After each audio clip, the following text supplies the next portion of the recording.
네, 마켓 리더의 특급 전략입니다. 미래에셋증권 코리아 리서치 센터 이재훈 연구위원 함께합니다. 안녕하십니까? 자, 2분기 어닝 시즌, 실적 발표 시즌입니다. 특히 삼성전자의 2분기 잠정 실적이 내일로 발표가 되는 걸로 알고 있습니다. 시장에서는 이렇게들 이야기를 하던데요. 삼성전자 실적 발표가 시장의 흐름을 조금 돌려놓을 수 있을지, 아니면은 2분기 실적 관전 포인트를 어떻게 봐야 하는지. 그러니까 보통 실적 내놓게 되면은 그 어닝에 대한 징크스라고 하나요? 좋게 기대했다가 그 정도 나와도 주가가. 근데 이번엔 좀 눈높이가 좀 미리 낮춰진 것 같은데 어떻게 해야 될까요? 말씀하신 대로 실적에 대한 그 시장의 반응의 기본적인 로직은 예상하고 있는 어느 정도의 수준이 있고요. 그리고 실제 나온 수치가 그거에 부합하는지 여부가 사실 관전 포인트입니다. 이게 첫 번째 포인트고, 두 번째는 부합하는지 여부를 판단한 이후에는 앞으로 어떻게 될 것이냐에 대한 두 가지 각도로 접근을 할 수 있겠습니다. 삼성전자가 잠정치를 조만간에 발표를 할 예정인데요.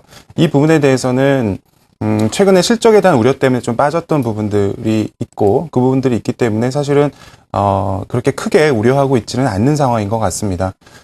저희가 볼 때 그 삼성전자 실적과 관련해서 그 코스피에 차지하는 비중이 워낙에 높기 때문에 2분기 실적을 보는 포인트는 삼성전자를 한번 제외하고 저희가 한번 봤습니다. 그래서 우리가 2012년도의 경우에는 유럽 재정 위기도 있었고 중국에 대한 성장 불안 이런 부분도 있었기 때문에 그때 당시에 삼성전자를 제외한 코스피 한 200종목의 실적이 당초에 애널리스트가 예상했던 것 대비해서 연간으로 얼마나 줄었는지를 봤더니 삼성전자를 제외하니까 한 25% 정도 애널리스트의 실적이 당초 예상치보다 감익이 됐던 측면이 있었습니다. 그럼 지금 그때와 지금과 비교해 봤을 때 2013년도 연간으로 놓고 보면 어떨 것이냐라고 봤을 때는 삼성전자를 제외하게 되면 지금 현재 한 상반기가 지났음에도 불구하고 한 17% 정도 애널리스트의 이익이 좀 감익되고 있는 그런 상황인 것 같습니다. 두 가지 해석이 가능하겠습니다. 하나는 2012년도가 2008년도 이후에 연간으로는 최악의 실적이었기 때문에 그 정도에 거의 가까워졌다라는 측면에 있어서는 어느 정도 감익이 진행됐다라고도 볼 수 있겠고, 또 반대로 얘기하면 오죽하면 그렇게 빨리 하락할 수 있겠느냐라는 부분들이 있는데, 기본적으로 지금의 경기 상황이라는 측면이 2012년과 비교해 봤을 때는 또 긍정적인 측면이 있기 때문에 저희는 어느 정도 애널리스트들의 실적의 눈높이 낮춤 이런 부분들이 좀 진행이 됐다라고 판단을 하고 있습니다. 그래서 2분기 실적에 대한 기대치는 좀 많이 낮아져 있는 상황이고요. 네. 그래서 그 이후에 삼성전자의 실적에 대한 어떤 전망치 이런 부분들이 시장의 방향을 결정하는 데 중요한 역할을 할 거라고 판단하고 있습니다. 네. 자, 오늘 다른 타증권사에서도 여러 가지 보고서들이 나왔는데, 대충 2분기의 영업이익은 10조 원에서 그 위쪽을 조금 보는데, 큰 차이는 없는 것 같긴 한데요. 일단 또 뚜껑 열어봐야 알겠죠. 예. 그렇죠? 자, 지난주 외국인 수급. 상당히 나름대로 반전이 좀 있을 걸로 알았는데, 그러니까 이재훈 연구원도 올해 상반기에는 계속 뱅가드 홈페이지 많이 보셨죠? 그렇습니다. 네. 지겹도록 많이 보셨을 텐데, 들어가서 자료를 찾으시고 또 리포트 쓰시는 걸 제가 많이 읽었거든요. 뱅가드가 어느 스무스 좀 끝나는 듯 싶더니, 어제 다시 또 3천억 매도가 나왔습니다. 네. 이번엔 블랙락입니까? 뱅가드 이슈는 이제 머릿속에서 지우셔도 상관이 없을 것 같습니다. 무슨 말씀이냐 하면, 뱅가드가 벤치마크를 MSCI에서 FTSE로 넘어가면서 FTS에는 한국이 신흥국에 포함되어 있지 않기 때문에 한국을 팔아야 되는 이슈가 6개월 동안 진행이 됐고, 그 금액이 약 9조 원 정도로 추정이 됩니다. 이것이 6월 28일 날 완료되었다고 뱅가드가 이미 얘기를 했고요.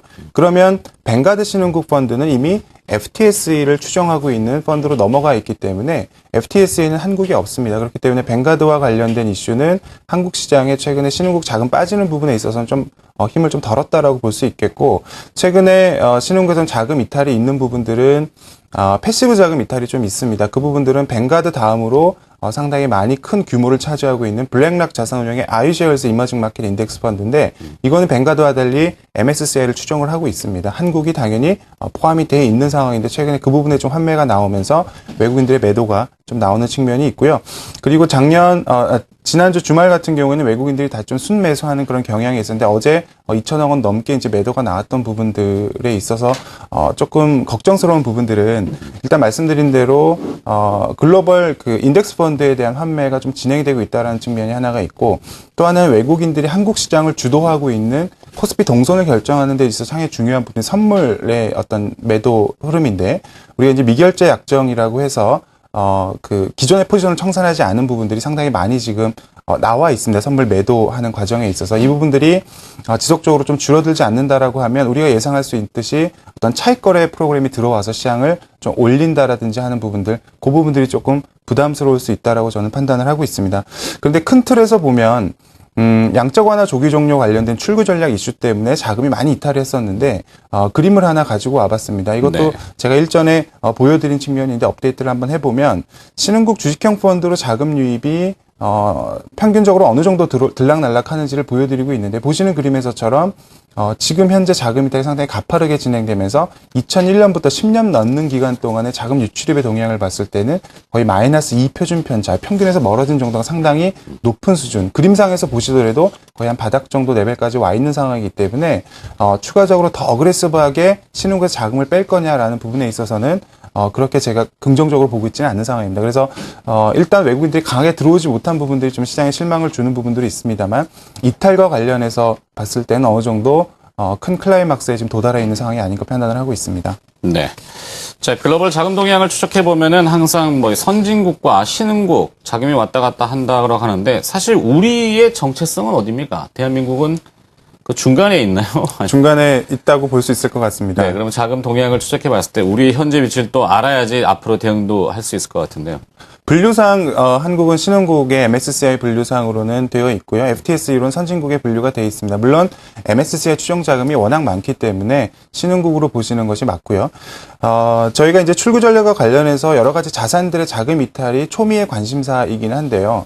2009년부터 시작해서 버냉키 의장이 5월 20일 날 출구 전략과 관련된 코멘트를 할 때까지의 자금이 얼만큼 많이 들어왔는지, 그래서 그거에 따라서 출구 전략을 한다라는 측면, 채권 매수를 좀 줄인다고 했을 경우에 가장 민감한 자산을 저희가 구분을 해봤는데, 그림에서 제가 직관적으로 좀 보여드리려고 가지고 왔던 부분들은 주식과 채권을 나눠봤을 때 채권으로의 자금 쏠림이 월등히 강했음을 알 수가 있습니다. 그리고 자산을 혹시 좀 네 가지로 구분해 보면, 신흥국 채권 쪽으로 자금 쏠림이 워낙에 강했고, 그 다음에 선진국 채권, 그리고 보시는 그림에서 오른쪽에서 두 번째 우리가 지금 얘기하고 있는 신흥국 주식 쪽 자금 쏠림, 그리고 선진국 주식 쪽은 이제 막 자금이 들어오는 정도이기 때문에 상당히 좀 둔감한 상황이라고 보여지는데요.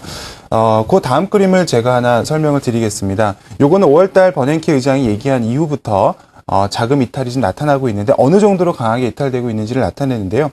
보시는 것처럼 들어온 자금에 에서 빠져나가는 부분을 보시면, 저희가 예상했던 것 채권보다는 주식 쪽 자금 이탈이 좀 더 강한 것 같습니다. 한 10% 정도 들어왔던 자금을 지금 뱉어내는 양상이고, 특히 신흥국 주식 같은 경우에도 자금 이탈이 좀 있는, 신흥국 채권도 있습니다만, 이 부분들은 기본적으로 수익률 자체가 신흥국 주식이 상당히 좀 높았던 측면에 대한 차익 실현 정도라고 저희는 판단하고 있고, 기본적으로 주식 자산이 채권보다 훨씬 더 좀 변동성이 있는 흐름이기 때문에 좀 나타나는 그런 정도라고 말씀드리겠습니다. 근데 제가 하나 말씀드리고 싶은 그림은 바로 그 화면에 나와 있는 이 그림입니다.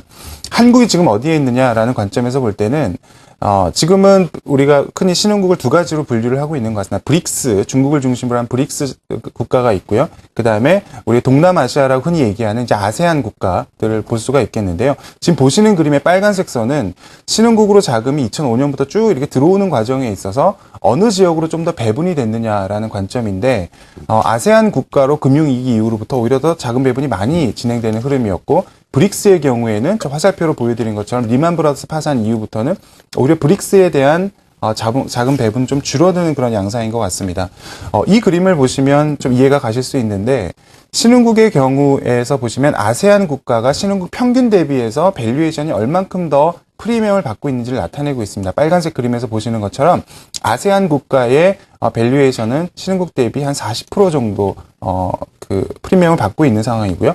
브릭스와 한국의 경우에는 좀 디스카운트 받는 그런 상황입니다. 그래서 앞서 신흥국에서 자금 이탈이 좀 나타난다라고 하는 부분들도 이런 부분을 연계할 수 있는데, 신흥국에 자금을 넣고 있는 사람들 입장에서 보시게 되면 신흥국 내에서도 브릭스와 아세안의 어떤 자금 흐름의 그 흐름, 그리고 이제 밸류에이션 갭이 좀 워낙 크기 때문에 전반적으로 신흥국에 분산 투자했을 경우에 얻을 수 있는 수익들이 좀 떨어진 측면들이 있는 것 같습니다. 이 부분들이 한국에 대한 외국인들 수급을 아주 강하게 들어올리지 못하고 있는 요인이 아닌가 생각을 하고 있습니다. 네.